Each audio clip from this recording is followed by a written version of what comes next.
Hey, now this bit is, I actually think that this is information that's not out there yet. I think this is an exclusive, and I'm going to have to explain how it all happened, people. So I know this looks a bit weird because I'm sitting there with red lights on in the background. So what happens with the system that we're working is I'm recording Craig. So I basically do this to Craig. Imagine that Barb's recording me. She's in charge. And then I do this.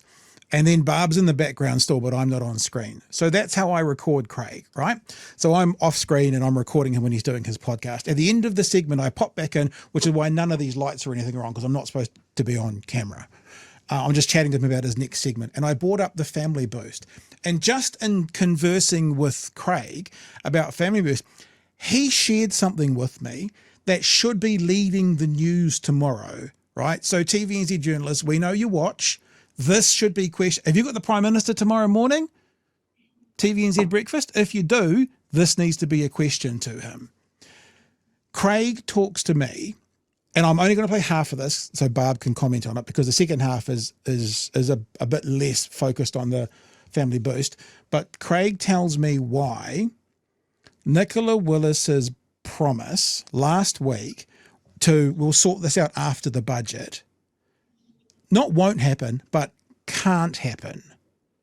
So it can't happen. And I start this conversation, as you can see, I'm leaning back, I'm not near my microphone. And at some point I go like this and I lean in because in my head I'm going, oh shit, this is good content. Maybe I could use this on Monday night. You'll see me do it.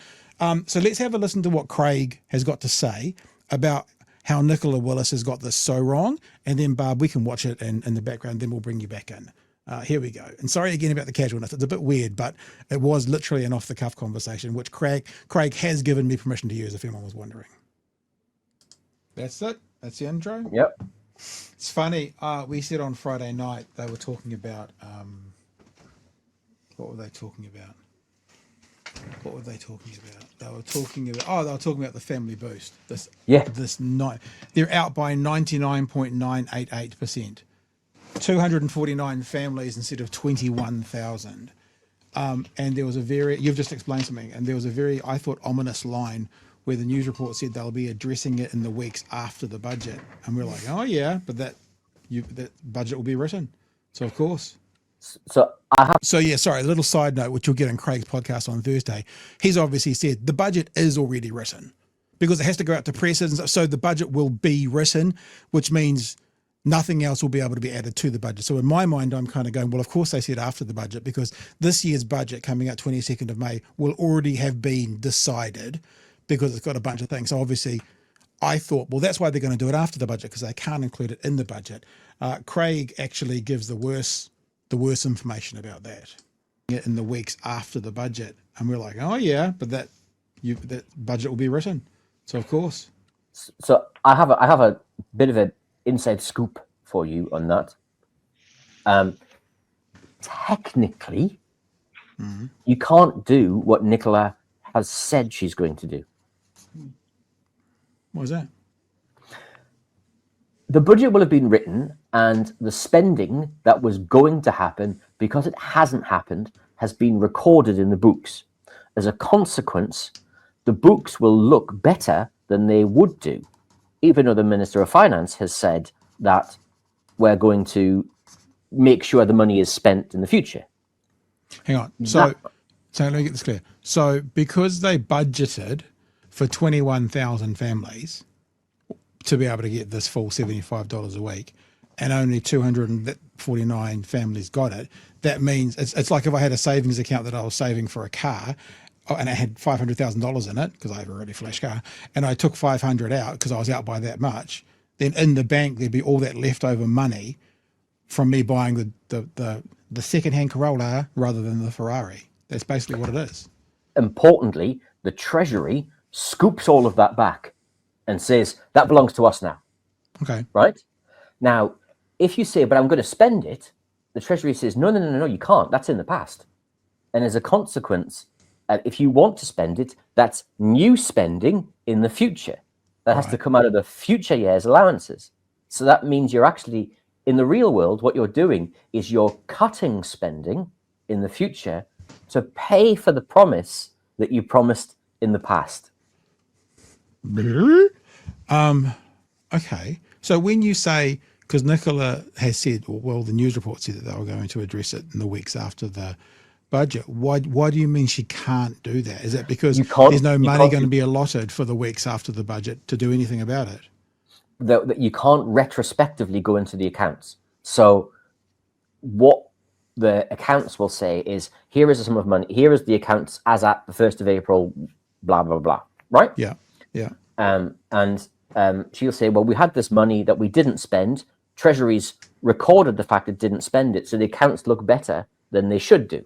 Yeah. She then says, I want to spend that money, but the money isn't there. You're right. Because the money has been absorbed, because in the accounts, it's not been expensed. So as a consequence, in the future, if you want to spend that money, you've got to choose to spend that money, which means it has to come from the future year's allowances, which means it acts just like a cut in spending in the future. It's like a pre-commitment in the future. So she's actually cutting to pay for the mistake she made in the past. So the 249 families rather than 21,000, as I said, they're wrong by over 99%, 99.988. I did the numbers. 249 divided by 21,000. For them to fix that error, fix their mistake, they have, remember, this is the party of business, by the way, the guys that know their numbers, they're going to have to cut something else that they've already budgeted for because that money's not there. To make it more available to people. So my little silly analogy of a $500,000 car, it's like the difference is, it's like I saved up let's say a house. I saved up $500,000 for a house, and then I decided to go renting, and I only spent $5,000 of that money. It's like, it's what you're saying is then the other $495,000 is gone. It's been absorbed by whatever. So it physically, well, even on the ledger, doesn't exist anymore. Nope. And if they want to redress it and make it easier for these 20,750 families to come onto it, they have to find that money from elsewhere because that was supposed to be of last year's budget. And now, so that was the thing. That was supposed to be spent in the last year. And because it hasn't, it's gone. So to spend it in the next year, they need to find it elsewhere, which means more revenue or more likely cuts. Have I got that right? You're exactly right. That is, and so it acts, because it acts directly like a cut, right? Because you're having to find the money, right? Because it's the same money, right? Because it acts like a cut. You're going to cut health or education or something else in order to pay for the money you should have pushed out of the door at a certain point in time. And because the books have already been written, you can't go backwards. I'm going to be sick. Craig, this government, mate. And just so you know, at what point in this conversation did you realize I'd started an interview and I'm going to use it on Monday night? Did you realize that when I got closer to the microphone? There you go. Look, there is another 5 minutes that we do continue to talk about it, but we kind of go elsewhere and ask a few more what do you think questions. So I know you were all watching a rodeo clown think in real time there. I apologize about that. But there is a few ways they can do this. That means they can cut to find the money. They can borrow to find the money. They can grow revenue to find the money. We all know they're not going to grow revenue. That's not the MO of this thing. Or the last option is they cannot do what they're saying they're going to do now. So therefore they don't need any more money. Barb, that you know numbers. Is that pretty clear what Craig said? We're all clear on that. People in the chat are swearing and stuff, so they obviously get what's going on. But this again, I started this interview by saying this hasn't been talked about enough. This point should be leading all the news bulletins tomorrow, don't you think? Yeah, well, they should be asking the Minister of Finance, like, when did she find out that there was going to be an underspend? And did she make decisions on it before the budget moratorium, which we are now in? Basically, budget moratorium means you can't fiddle with the accounts basically from Easter, 6 weeks before the budget, because Treasury are finalising their forecasts. But effectively what Craig said in even more simpler terms is the way that Family Boost is set up, if you don't spend the money, it goes back to the middle. And if you want to spend the money, then you need to find the money for it.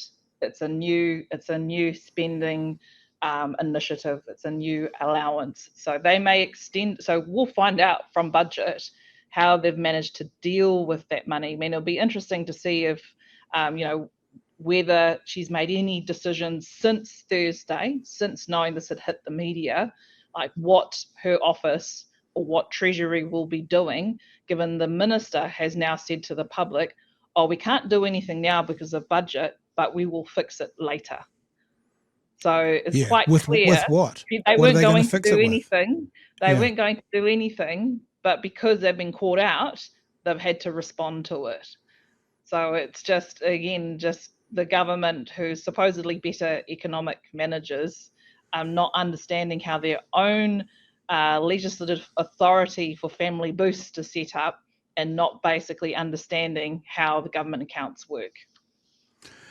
So just to reiterate as well, which I didn't, because sometimes you hear people saying, oh, there's a $3.2 billion budget, and you go, oh, cool. And they go over 10 years. So it doesn't actually quite, it's a bit more difficult to figure out. But for this, that 21,000 families budget was for the year that's just about to finish.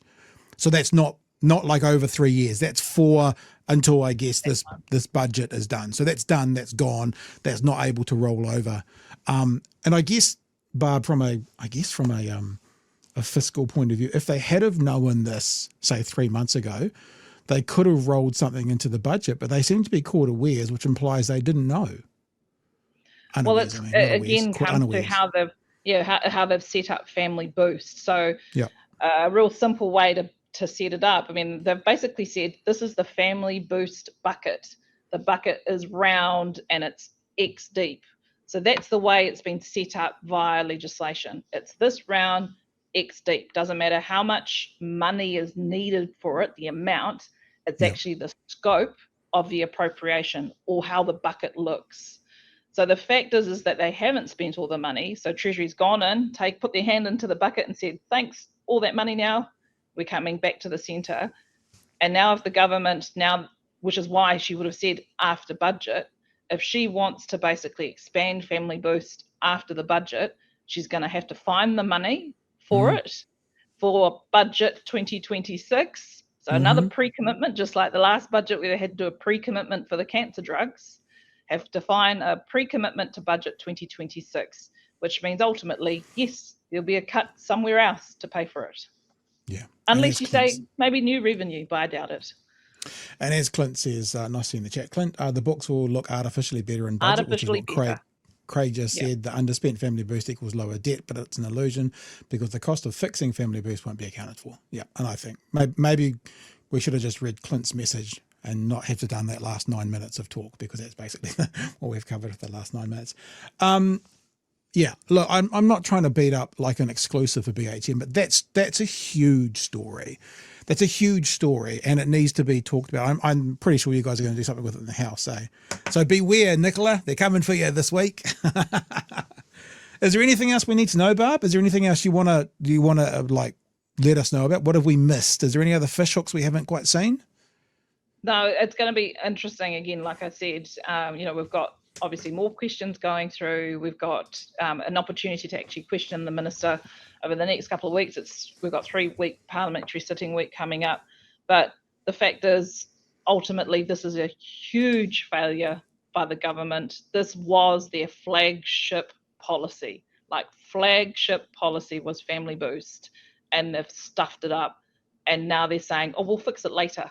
But then it's going to come at an ultimate cost to somewhere else. Yeah. Before we sign off with you, Barb, there's a couple of questions and stuff in the chat. Are you okay for a couple of them? Yeah, every time, man. Every time. I'm always prepared for them. Okay, here we go. And look, I think people are asking policy questions. I could probably answer them, which is, well, we have to see what happens when the election time comes around. But Andrew, thanks for the Juliet, wants to know, will Labor come out against PPP? The infrastructure speech was like, when it's suitable, but it's always more expensive. Labor should oppose neoliberalism and show its belief in a functional state. I know it's quite difficult to answer an absolute answer for a question that has some nuance to it in reality. But Andrew wants to know, I guess, the thoughts around PPPs. Yeah, for $10, Andrew, you can definitely have our thoughts for Hang on. PPP. Does that mean I have to donate that to you now? How does that work? Yeah, maybe you should. You can donate it to my campaign. No. All right. But ultimately, the thing with PPPs, it's a form of procurement, right? It's only one form of procurement. And countries across the world use PPPs in different ways, and sometimes they call them different things. Yeah. The ultimate thing, though, for Labor going into any PPP, and we've already said where we wouldn't do a PPP, so that's for obviously hospitals, schools, and prisons. You know, those things where we have a fiduciary duty of care, where we have to care for people within the government's, that's our job to do it. There needs to be what's called a value for money assessment. That is a normal thing that should be done. So the value for money assessment shows whether it's cheaper for the government to do it with just a different procurement type of contract or through a PPP. That is the easiest way to figure out whether a PPP will be more expensive or not. And that's something that Labor has said to the government, you need to ensure that that happens, which is why that framework that we signed up to said that value for money assessment happens. All right. There's not really any questions, but there's a few comments, and there are comments around our conversation, so I'll put them out while you're here. Rob says they can't find $4 billion for ferries and $9 billion for military when they had no money in the budget. Heartless, thoughtless idiots. Let me just say, Craig's podcast on Thursday is a pre-budget podcast, and he breaks down the numbers of how much money the government's got and what they've promised to do. So if you want to see those numbers in real time, Thursday morning when you all get up for brekkie, Craig's podcast will be there both here on these channels, well, not on you, no, sorry, here on YouTube, and also Apple and Spotify as well. It's must appointment listening or something, Barb. You'd have to get it over breakfast on Thursday morning. Mike says the amount of people who voted based on that tax cuts would be significant. So where's the accountability? That's kind of what I'm saying.